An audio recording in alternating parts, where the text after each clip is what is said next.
Osiris is not a human, he's a god. He's the symbol of justice. He's the symbol of everything good in ancient Egypt. He is all about rebirth and resurrection.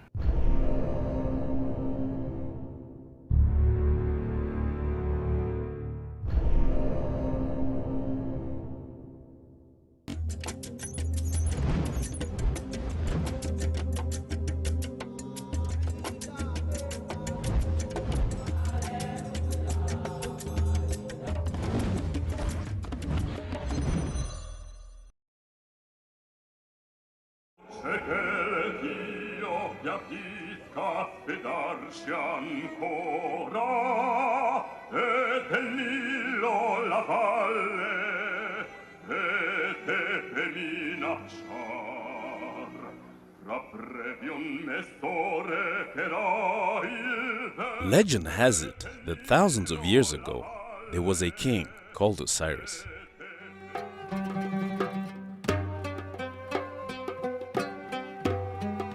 He ruled Egypt with justice, an ambassador for the poor and the rich, a leader with integrity. He met a brutal death at the hands of his jealous brother, but he was still alive in the hearts of his people. They worshipped him as a god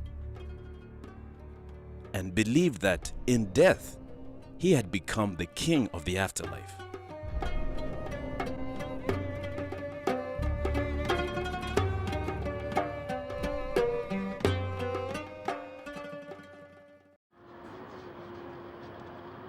Thousands of years on, his story still resonates with people in some corners of today's troubled Egypt. Egyptologists have studied the remains of ancient Egypt to discover more about Osiris. One of them is Mahmud Hassan.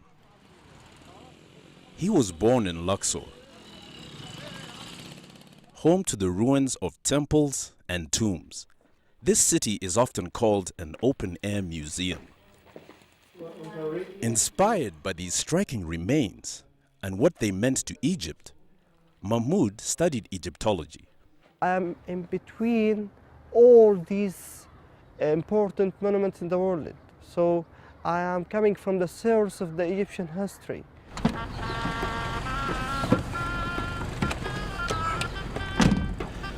Let's go to Abydos. Today, he is visiting Abydos, a temple built for Osiris by one of the kings of ancient Egypt. God Osiris is the god of afterlife, the king of afterlife. And the deceased want to unify with God Osiris in afterlife, to join him in his journey. Life after death was of great importance to ancient Egyptians. They believed if Osiris approved of them, they would enter paradise.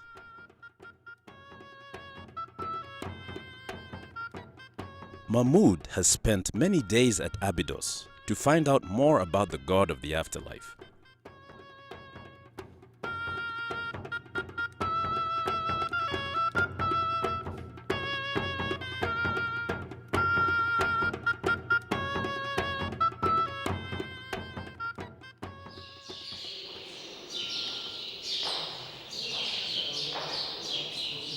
Inside the temple are elaborate pictures that pay tribute to Osiris and reveal who he was.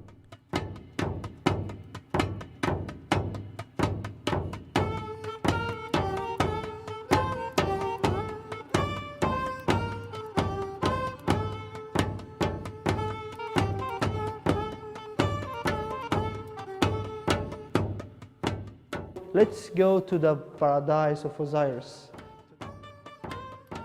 Osiris is the symbol of justice. He's the symbol of everything good in ancient Egypt.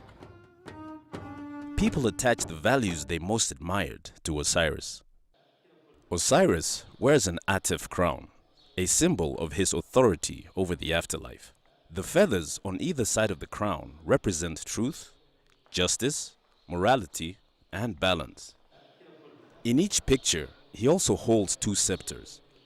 One symbolizes peace and stability, and the other is a sign that he is a ruler.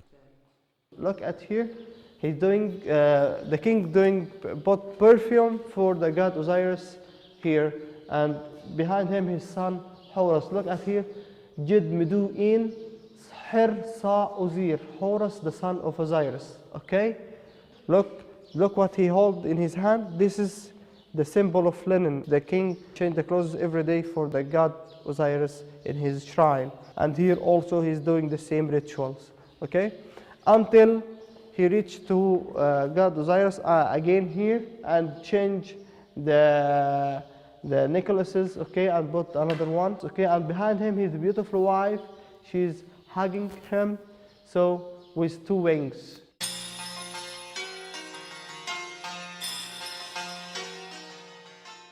Osiris's family were key to his life. To reflect this, each picture of Osiris includes images of his wife, Isis, and his son, Horus. In this image, King Seti I, who built the temple, appeals to Osiris to allow him to join Osiris in the afterlife when he dies. He presents the sign of justice as part of his pledge. The king Min Ma'atra, or Seti I, present the sign of justice or the sign of goddess Ma'i in front of them. So he wants to say for them, I rule Egypt with justice, so accept me in your afterlife and accept me as a son or a member of your divine family. Kings like Seti I wanted to get a place in heaven. They tried to please Osiris while they were still alive, so that after they died, he may allow them into the afterlife. There was a grueling ritual the dead had to go through before they could gain entry to paradise. Whenever somebody died, they went through the whole lots of spells, the most notable being the weighing of the heart ritual, which we have discussions from, or evidence from in the Book of the Dead. And Anubis, who's also a mummification death deity or god, also would bring the deceased to have his heart weighed. On one side of the scale is placed his heart, the deceased's heart, okay? And on the other side of the scale is placed the feather of truth, or Ma'at. And Ma'at was a goddess representing truth and justice and conquering chaos. Because the ancient Egyptians, they didn't like chaos, they wanted order. Okay, and that's what Ma'at represented: order, justice, and truth. Okay, so the heart would be weighed against this feather of truth. And if it was heavier, then it would be devoured by a beast that sat underneath, waiting to, gobble up the wicked, right? If, however, it balanced, then the person could be issued on and brought before the throne of Osiris, where they kind of be welcomed into the afterlife.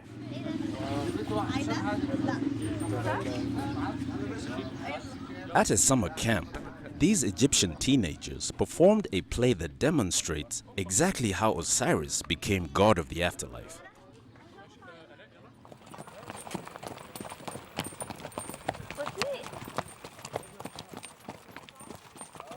Nadim Noor, who played Osiris' son, Horus, directed the performance. When we originally made it, we had very limited time to do it. And we wanted to do something very folklorish, something very traditional. And as far as stories goes, there's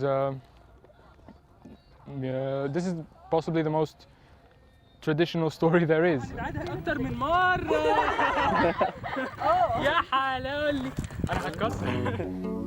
أنا السيدة الأولى، حياتي بين يوم وليلة اتقلبت غم وقلة حيلة وبقت حكايتي. While Osiris ruled Egypt with a watchful eye, there was a shocking tragedy that shook his world. His brother Set was extremely jealous of him and so wanted the throne for himself. So what he did was he went and actually killed his brother, and to make sure that he would never be found, chopped him up into little pieces and spread him along the Nile.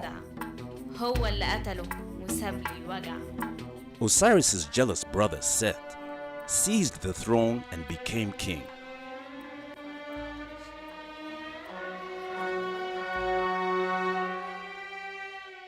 His wife Isis was left devastated. So she collected her husband's pieces and put him back together.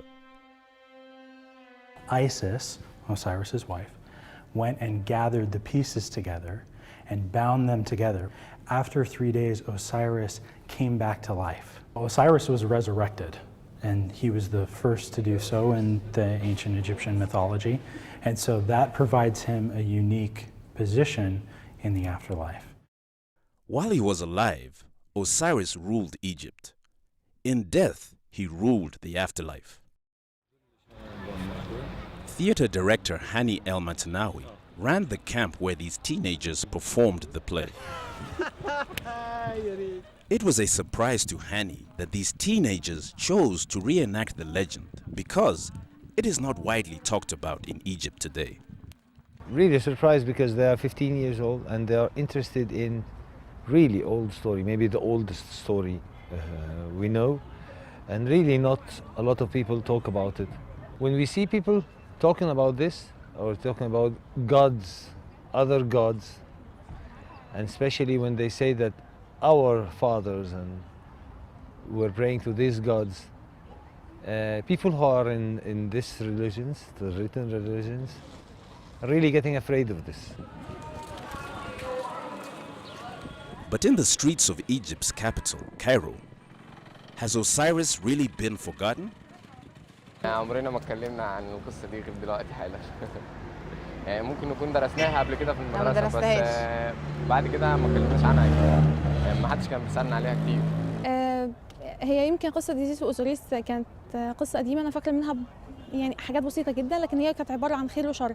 الناس دلوقتي يعني فعلا يعني على الرغم ان احنا استخلصنا من ان في خير وفي شر، لكن احنا لو بصينا للموضوع نفسه هنلاقيه اصلا مفيد. لو ان احنا بنستفيد كده دلوقتي من تاريخنا، احنا كلنا في الاخر خير. احنا لو بصينا دلوقتي لنفسنا كمصريين هنلاقي كلنا اصلا دلوقتي في قلبنا الخير، لكن بنعتقد ان اللي قدامنا ده هو الشر. لو احنا دلوقتي لو لمينا شملنا واعتقدنا كلنا اعتقاد ان احنا كلنا فينا الخير لبعض، مش كلنا هنتجمع وفي الاخر الخير هو اللي هينتصر، لان هو اصلا بطبيعته جوانا. لو لحد مش عارف، المفروض ان احنا نقرا كتير عن كل التاريخ المصري، مش شرط عن دول بس، يعني عن كل التاريخ بتاعنا المفروض نقرا ونبقى عارفين اكتر. المفروض الناس تعرف ان اللي مش عارف، يعني لو انا زاير، لو انا سايح، المفروض الناس تعرفني ده كله، تعرف البلد اللي انا بزورها دي فيها ايه، تاريخها عامل ازاي.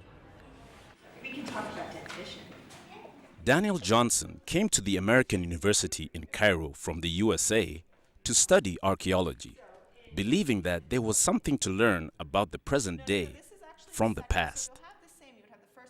He looked into what is represented by the different colors that Osiris is depicted in. He is all about rebirth and resurrection. His skin, in most of the iconography, the drawings on tomb walls and on papyrus and things like that, you'll see him drawn with either green or black skin. And that is to represent his role in the rebirth of Egypt.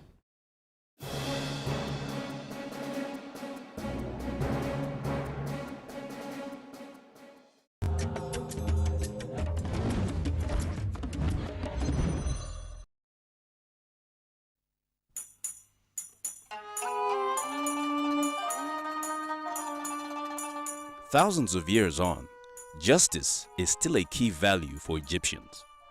This can be dramatically seen from the protest artwork in Cairo's streets. It had become a striking feature of the city during the Egyptian Revolution. The art mirrors the changes Egyptians are calling for in their societies. People took to the streets to protest against former President Hosni Mubarak. They wanted truth, justice, and morality. Former art history lecturer Amar Abu Bakr started painting on street walls when the revolution began. He draws the faces of activists who lost their lives to police violence. بس فابتديت معاه من اللحظه دي ان انا ابتديت اجيب سبريهات واحطها في الشنطه واخد جمل معينه وابتدي اكتبها بس على كل الحيطان بشكل بسيط، يعني زي اي حد بيبقى معاه سبراي وبيكتب على الحيطه جمل مهمتها ان هي توصل رساله معينه. He was an assistant professor in ancient Egyptian art at Luxor's Faculty of Fine Arts when protests started.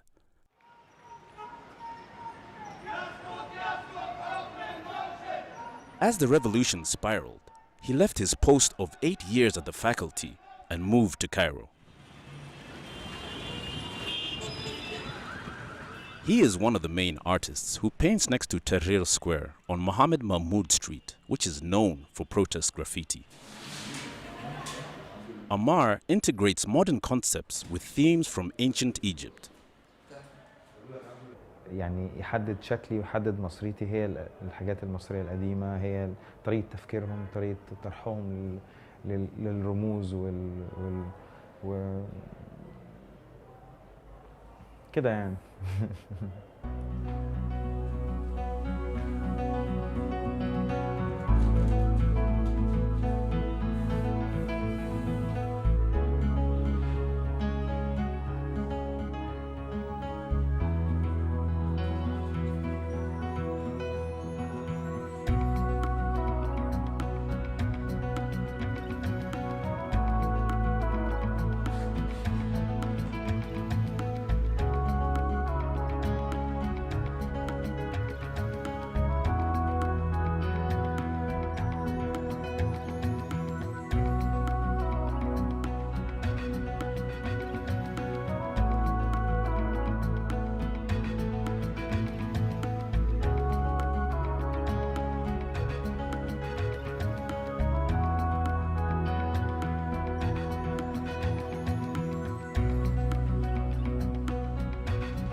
انا بشتغل على اكتر من حاجه، يعني بحاول اعمل ميكس كتير جدا.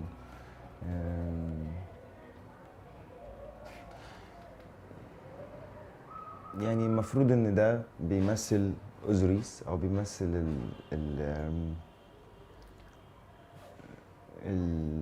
الميكس اللي حاصل دوت من 3 حاجات. انت يعني ممكن يكون في حاجه فيها اكتر من فتره يعني زمنيه، يعني ده مثلا من الشكل اللي من فوق ده اكتر قريب من المصري القديم. الجزء اللي في الوسط ده ممكن يكون ده الطريقه اللي بتصلي بيها المسلمين. الجزء اللي تحت ده دي الاقدام او الرجلين بتاعت عيسى المسيح. فممكن يكون ده هو شكل اوزوريس اللي انا عايز اقوله النهارده مثلا في 2014. الورد يا ورد. يعني هو جزء، يعني اوزوريس هو جزء من الارث بتاعي، انا بشوفه زي ما انا عايز اشوفه الاله، اشوفه ابن الاله، اشوفه النبي، اشوفه يعني فكره الموحد او اللي هو او المظلوم او المقهور يعني. According to the legend, dramatic events followed Osiris's death. His brother Seth had seized the throne, but his reign did not last for long. People revolted against Seth. They wanted to be led by someone like Osiris, not his evil brother. His son Horus took it upon himself to get revenge for his father's murder. Horus became the killer of his uncle because his uncle was the killer of his father.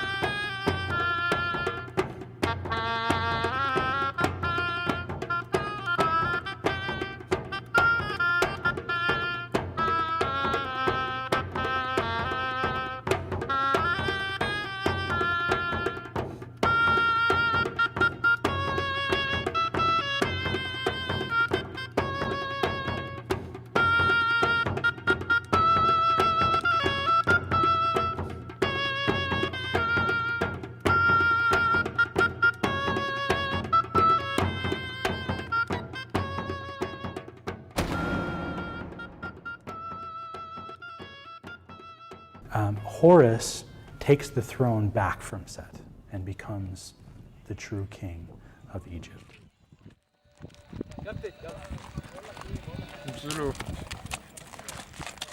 Horus's role in the legend was to restore justice. He was a powerful force that defeated evil. Nadim, like other Egyptian youth, had been skeptical about what the future would hold. Before this, I was incredibly cynical towards life, and I figured humans would be what they are. Right? They would be violent, and there would always be violence, and there will always be injustice in the world. But this legend sort of gives me sort of a little bit of hope that people a long time ago thought that justice could be made, and perhaps they're right.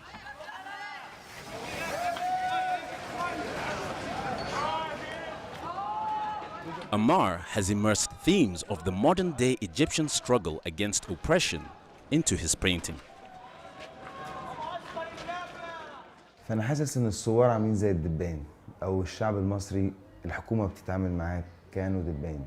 الدبان كمان ليه أكتر من معنى يعني الدبان ده كائن ضعيف جدا ممكن إن هو بمنتهى السهولة إن أنت بتقضي عليه وأعتقد ده تصرف الحكومة معانا احنا كبني آدمين يعني هي بتتصرف معانا بتقتلنا زي الدبان بتقتل الناس في الشارع زي الدبان بس في نفس الوقت الدبان ده رزل يعني الدبان ده مش بيسيب مكانه بسهولة يعني أنت بتهشه وبيرجع تاني بتهشه وبيرجع تاني ممكن الناس تكون بتستحقر الدبان بس في نفس اللحظة الدبان ليه وظايف وان الدبان وظايفه ان هو يقعد ياكل ناموس وياكل كائنات تانية برضه بتضايقك وبتزعجك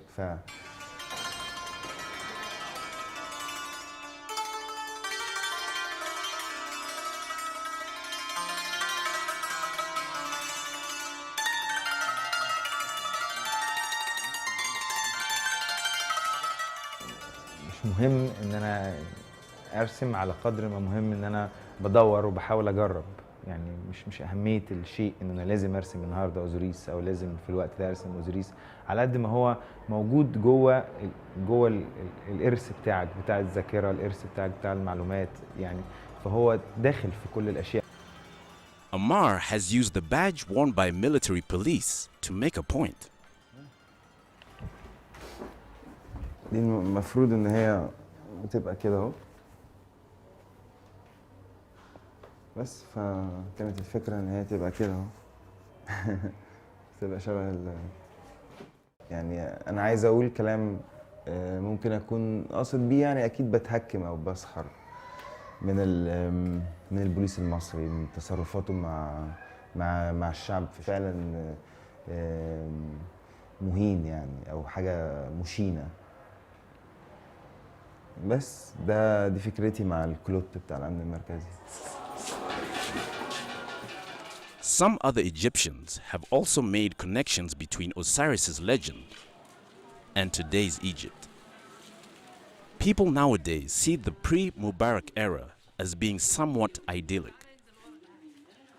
Looking back, many see that period as just moral and balanced.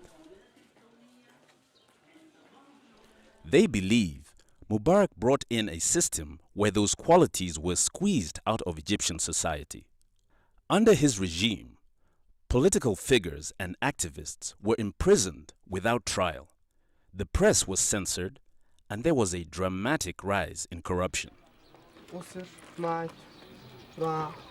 Egyptologist Mahmoud draws a parallel between Osiris's evil brother Seth and Mubarak.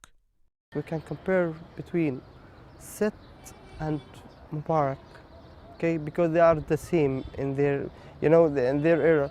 Mubarak was, he looked after himself only. He don't look after people, but Osiris look after people.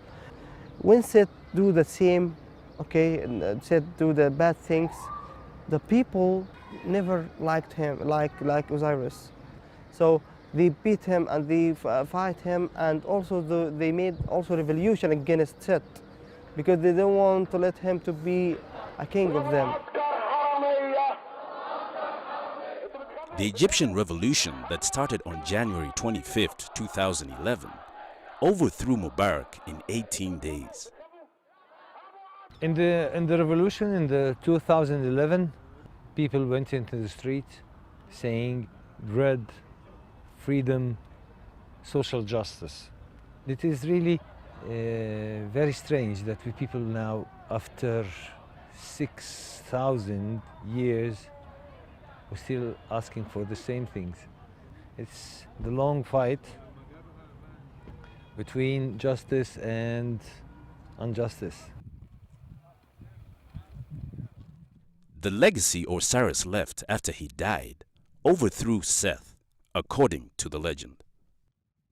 He represents how people can overcome things, not necessarily by a certain person, but as a movement. Like he couldn't defeat Seth, but the idea he had, or the people he inspired or had an effect on, could. Seth is the god of disorder and chaos. Our story basically says that people didn't like having chaos and disorder. They helped Horus come and defeat him.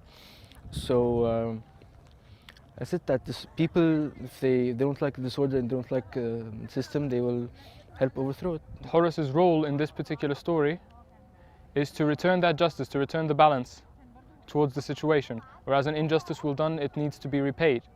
No matter what the case is, no matter who's king, no matter what, or even as long as time goes, eventually balance should and hopefully will return. Right? Whether at the hands of a dethroned prince or at the hands of a normal person, it doesn't matter.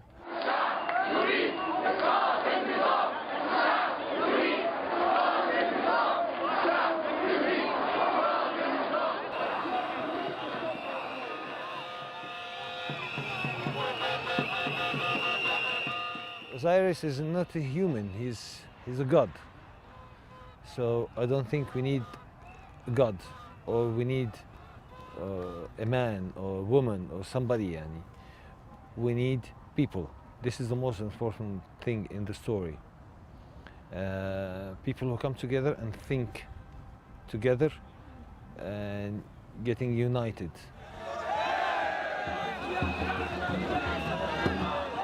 أوزيريس بالنسبة لي ده اللي هو يعني احنا في الثورة ما نزلناش عشان معانا قائد، او احنا ما كانش ينفع ان احنا يكون معانا قائد، او ان الجيل ده نفسه ما ترباش ان هو يكون عنده قائد.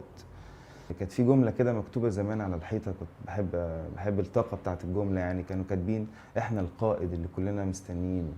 هو ده انا بشوف أوزيريس ده يعني حاليا هو ده فكرة القائد اللي هو موجود في كل الناس، اللي هي حتى هي نفسها مرتبطة كمان بفكرة الإله. يعني الإله ده موجود في كل الناس، موجود جوه الناس نفسها، فكل واحد في جزء من الإله، فهو كل واحد في جزء من القائد، فيبقى كل الناس دي قائد، أو كل الناس دي هي الإله.